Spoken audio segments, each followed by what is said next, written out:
Bonjour à toutes et à tous, nouveau numéro de Créneau. Nous sommes au mois de février, mais on en profite quand même pour vous souhaiter meilleurs vœux et bonne année. Luc, bonjour.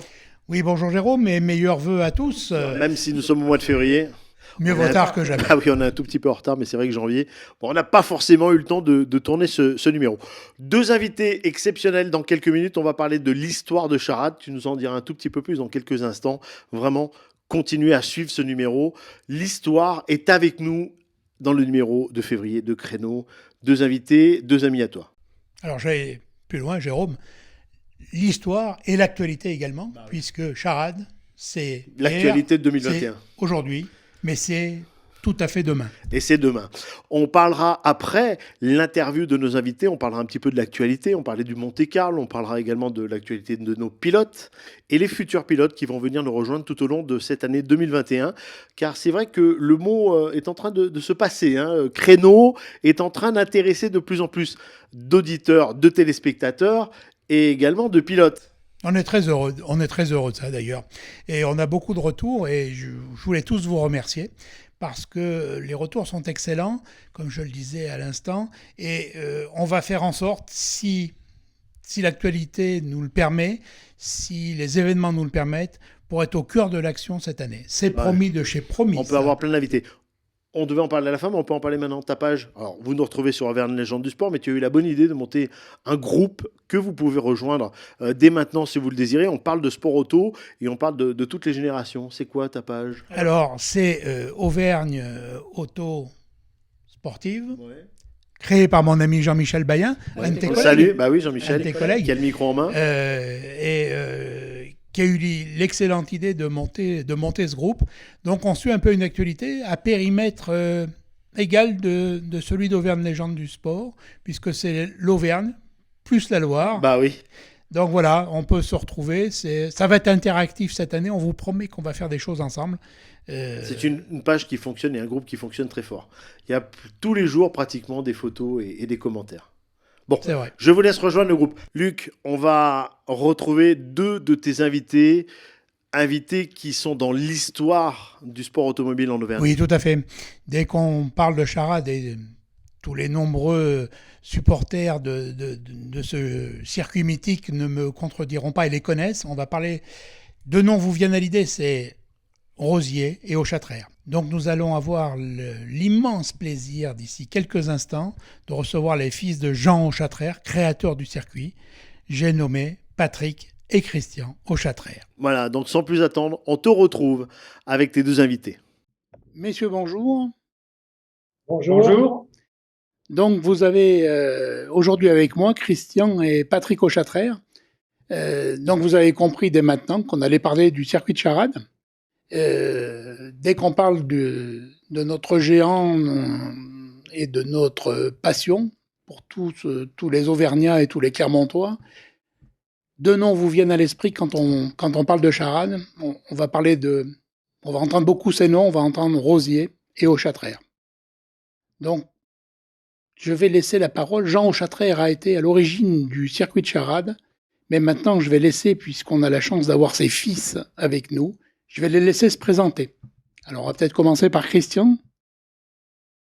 Oui, Christian, donc Clermontois depuis la naissance, qui a baigné après les études dans le milieu automobile, puisque j'ai rejoint en 1971 le garage qui était une concession automobile en centre-ville, à 200 mètres de la place de Jaude. Et j'ai rejoint mon père qui travaillait encore à cette époque, et également mon frère qui était rentré quelques années avant moi. Alors à Patrick maintenant. Oui, alors moi, c'est en 68 que je suis arrivé au garage pour travailler dans un premier temps avec mon père et ensuite continuer avec mon frère, tous les deux. En amont du circuit qu'on connaît tous, il ne s'est pas créé comme ça par magie, ce circuit. Il y a eu plein de choses, il y a plein d'histoires en amont du circuit. Et j'aimerais que vous me parliez un petit peu des avant charades, on va dire. Ça a été des recherches de sites, ça a été plein de choses. Mais je veux pas déflorer le sujet, donc je vous laisse la parole, à l'un ou à l'autre. Bien, oui, avant de parler de charade, il faut savoir que un circuit avait été créé. On était à quelques semaines, je dirais, de la première course, et ce circuit était situé à Clermont-Ferrand. Et pour, je dirais, à l'est de Clermont-Ferrand, c'est-à-dire actuellement à côté, autour du géant casino. Sur le site d'Herbé, hein. Voilà, géant casino. Et il y avait du reste, il y a une vingtaine d'années, on voyait encore les tribunes qui étaient installées dans la longue ligne droite, qui était la ligne de départ de ce circuit de Formule 1. Et ce qui s'est passé, c'est qu'en 1955, il y a eu un très grave accident aux 24 heures du Mans, où un véhicule a décollé, est allé dans les tribunes. Et il y a eu, je crois, plus de 80 morts. Et suite à cet accident, tous les circuits existants dans les villes ont été donc interdits, et de ce fait, le circuit de Clermont n'a jamais vu une voiture donc courir, et l'Automobile Club, puisque à l'époque c'était l'Automobile Club qui avait conçu ce circuit, a dû réfléchir à ce qui pouvait être, quel est être l'avenir du sport automobile dans notre département. Oui, c'est ça. Donc, si j'ai bien compris, Christian, ce projet de circuit ARB s'est vu couper les ailes suite à l'accident de Pierre Levègue au Mans en 55, effectivement, date à laquelle tous les circuits en ville, et les circuits sous leur structure, dans la structure qu'ils avaient à l'époque, ont été interdits suite à ces morts. Donc il a fallu trouver d'autres solutions. Et c'est là que la suite va intervenir. Donc le projet d'Herbé est arrêté complètement, et on cherche d'autres sites à l'extérieur de Clermont-Ferrand, c'est ça? C'est ça. Oui, en fait, tout est venu de la fédération automobile, parce que Louis Rosier et mon père avaient évidemment toujours l'idée de faire un circuit à Clermont. Et c'est la fédération qui leur a suggéré d'imaginer un truc qui n'existait pas encore en France, à savoir un circuit de montagne. C'était ça le truc. Donc, Louis Rosier et mon père se sont mis en quête d'un site qui pourrait convenir. Et alors, chacun de leur côté, ils testaient toutes les routes de la région. Et un jour, Louis Rosier a téléphoné à mon père et lui dit, président, parce que mon père était président de l'association, et lui dit, président, je crois bien que j'ai trouvé quelque chose. Alors, je vous propose de vous montrer, et ça tombe bien, je viens de recevoir la nouvelle Dauphine, et ça sera pour vous l'occasion de vous la faire essayer. Et les voilà partis, et ça a été la première version du circuit de Charade. Parce que dans la première version, c'était une version plus longue, qui traversait même le village de Tède, pour rejoindre, en passant par la route qui est vers les parkings, derrière, et revenir sur Charade après. Ça a été ça, la première version. Donc, ça leur a bien plu. La fédération, ça leur a bien plu aussi. Ils ont trouvé bien, sauf que traverser un petit village, si petit soit-il, ça pouvait pas être concevable. Donc, ils ont dit, écoutez, c'est très bien votre truc, mais faut pas passer par le village de Saint-Genès. En fait, c'était dans le village de Tède. C'est ça. Donc, faut couper avant. Donc, faut créer une route qui va relier, en gros, ce qu'on appelle le tertre de Tède aujourd'hui et la courbe de Charade. Oui, et puisque c'est en définitive, c'est tout. Oui, parce que en fait, il faut, si on se remet dans à l'époque, les premières recherches ont été faites donc par Jean, votre papa à tous les deux. et Louis Rosier. Malheureusement, il faut se souvenir que Louis Rosier est décédé en octobre 1956 suite à un accident à Montlhéry. Et donc, votre père s'est retrouvé un peu, j'allais dire, isolé et un peu tout seul face à cette recherche de site. Et je crois qu'il y a quelqu'un de la fédération qui s'appelait Toto Roche, que les passionnés de l'auto connaissent bien. Et je crois que le patron de Reims, c'est ça. Et je crois que Jean Chatraire avait pris langue avec lui pour essayer d'avancer sur cet avant-projet qui avait été fait avec Louis Rosier. C'est ça. C'est un peu l'idée. Toto Roche était un peu le parrain, c'est lui. Alors, il y voyait un petit peu son intérêt aussi. Donc, c'est lui qui poussait, qui a aidé à finaliser le projet. D'accord. Alors après, une fois que le site a été trouvé, c'est-à-dire que le premier pas a été fait, le site a été trouvé, j'allais dire, je pense que ça a été une belle partie de manivelle pour mettre tout ça en œuvre.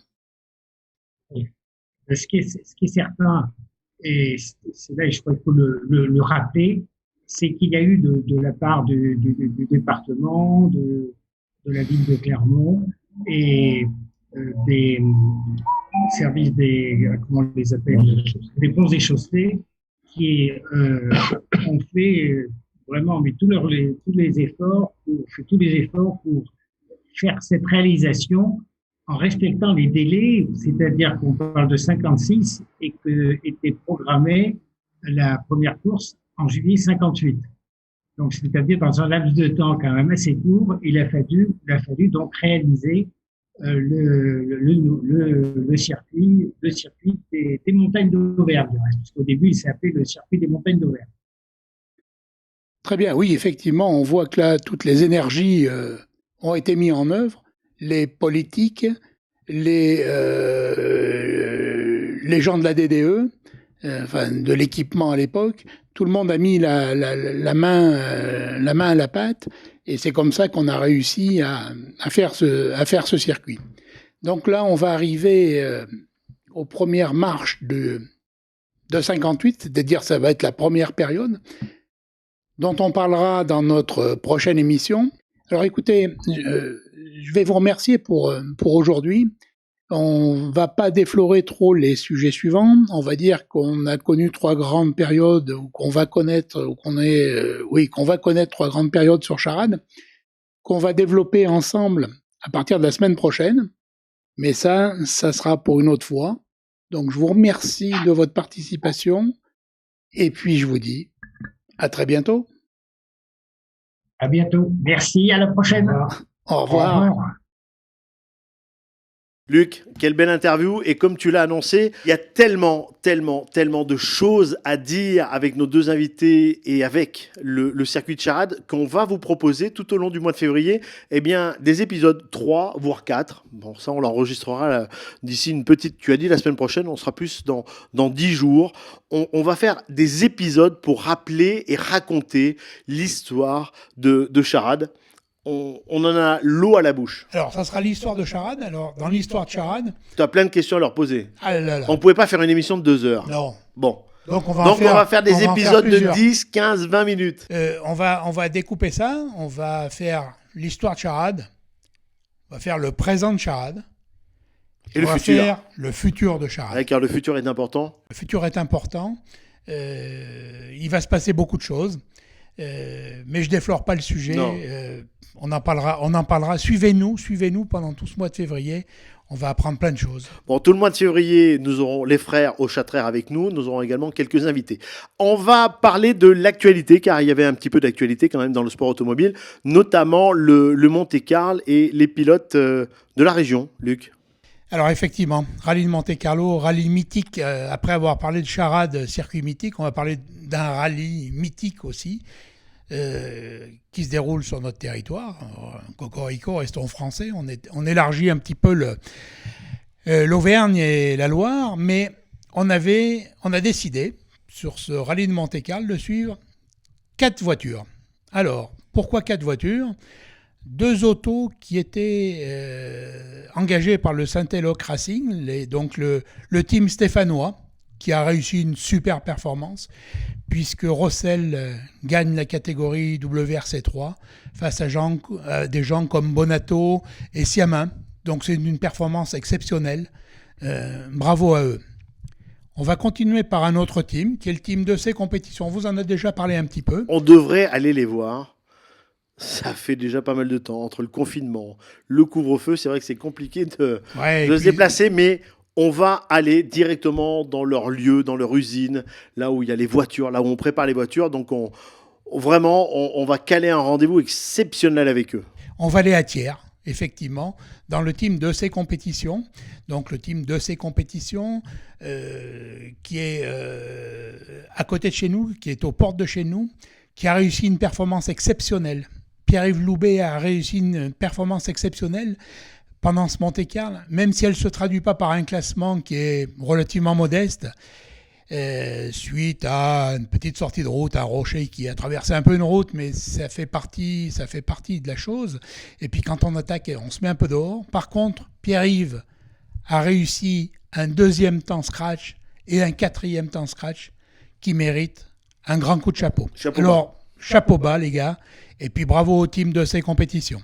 Et puis pour finir, la 4e auto, allez, je le dis, c'est mon coup de cœur. Ton chouchou ? Un peu mon chouchou, un peu mes chouchous. Allez, c'est l'Alpine. Alors c'est mythique pour moi, l'Alpine. C'est une vieille Alpine ou une nouvelle Alpine ? Une nouvelle Alpine. Ah, une nouvelle Alpine. Mais ça marche très fort quand même. Et avec un équipage aussi sympa que Cédric Robert et Mathieu Duval. Alors que nous aurons en interview, on l'espère, très rapidement. C'est calé, avec nous. C'est presque calé. C'est presque calé. Donc Cédric, j'allais dire un vieux de la vieille, qu'il m'excuse là, mais... Ouais, c'est un gars de la Loire aussi. C'est un gars de la Loire encore. Mais un garçon hyper talentueux, hostile, hyper généreux. Certains l'ont comparé à Ragnotti et Terrier au niveau du style. Eh ben, chapeau bas les gars. Hein. Alors... Pareil, il a attaqué comme un jeune de 18 ans. Ça s'est mis un peu dehors des fois, mais bon, rencontre avec des talus, lui aussi, de temps en temps.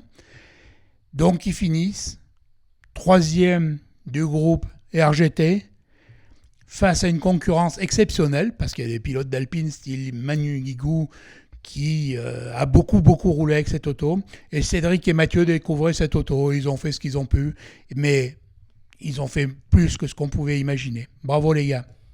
Bon, grande et petite actu, hein, le Monte-Carlo, bien évidemment, un monument du sport automobile en France, dans le monde et dans notre région.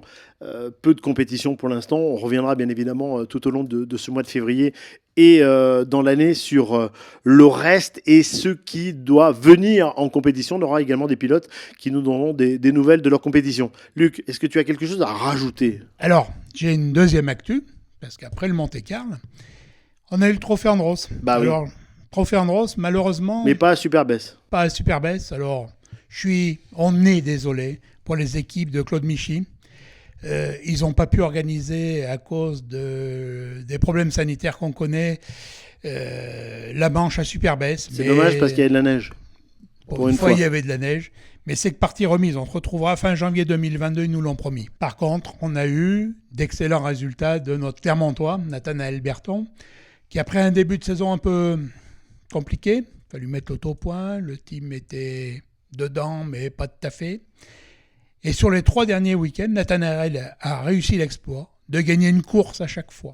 Alors bravo Nathanaël parce que sa constance en début d'année plus ses super performances en fin de saison, donc en fin du mois de janvier, l'ont amené quand même sur la 3e marche du podium, à 4 points d'Aurélien Panis du Saint-Éloque Racing. De Saint-Étienne, de la Loire encore. On en reparle toujours. Donc, vous voyez, l'actualité est quand même... Il y a peu d'actualité, mais Mais elle concerne notre grande région, enfin nos 2 départements, on va dire. Nos régionaux sont quand même là. Nos 2 départements, 63 et 42. Donc, chapeau à eux. Et puis, j'espère qu'on pourra vous en dire bientôt plus sur l'actu de Nat pour la saison 2021. Voilà. Merci, Luc. Eh ben, c'était un Tu plaisir, as rien à Jérôme. rajouter? Bon, rien. T'as tout noté? C'est J'ai bon? tout noté. Bon. Hein. On va se retrouver régulièrement pour cette année 2021. On a pris un peu de retard au mois de janvier, on vous l'a dit en début de reportage, en début d'émission. On va avoir on l'a dit tout à l'heure, hein, des rendez-vous réguliers déjà pour raconter l'histoire du circuit de Charade avec les deux frères. Et ensuite, nous aurons pas mal de pilotes avec nous tout au long de l'année. C'est vrai qu'on a pas mal de sollicitations et c'est tant mieux. Cette émission vous plaît et c'est pour cela qu'on le fait, sans se prendre la tête. Convivialité, contact et surtout information sur le sport automobile qui se fait de plus en plus rare dans les médias, dans les pensées des élus. Voilà, faut pas faire de bruit. Mais nous, on veut faire. On s'en fout un peu, on veut faire du bruit. On fera la également passion. la C'est de la passion. passion et pas- Si vous êtes organisateur d'une course historique, vous serez également les bienvenus. Tu auras beaucoup de contacts. On parlera des futurs rallyes qui se feront en 2021, car on La course de l'espère. côte aussi, on Ouais, n'oublie pas course nos de amis de côte. la course de côte. On espère avoir du circuit un peu. Bien sûr. Donc voilà. 2021, ça va être l'année du sport auto sur Auvergne Légende du Sport avec votre émission Créneau. Et on va se faire plaisir. Luc, Et ça merci. sera un vrai bonheur. C'est un joli t-shirt, hein, Merci. Charade. C'est Ouais, l'avenir, merci. tu sais, tu l'as dit. C'est l'avenir. On en parlera Ouais. tout Voilà. au long du mois de février. À bientôt. Bon, merci de nous suivre, merci de partager toutes les informations d'Auvergne Légende du Sport et on se dit à très vite pour un tout prochain numéro de Créneau. Luc, à très vite. À très vite, Jérôme.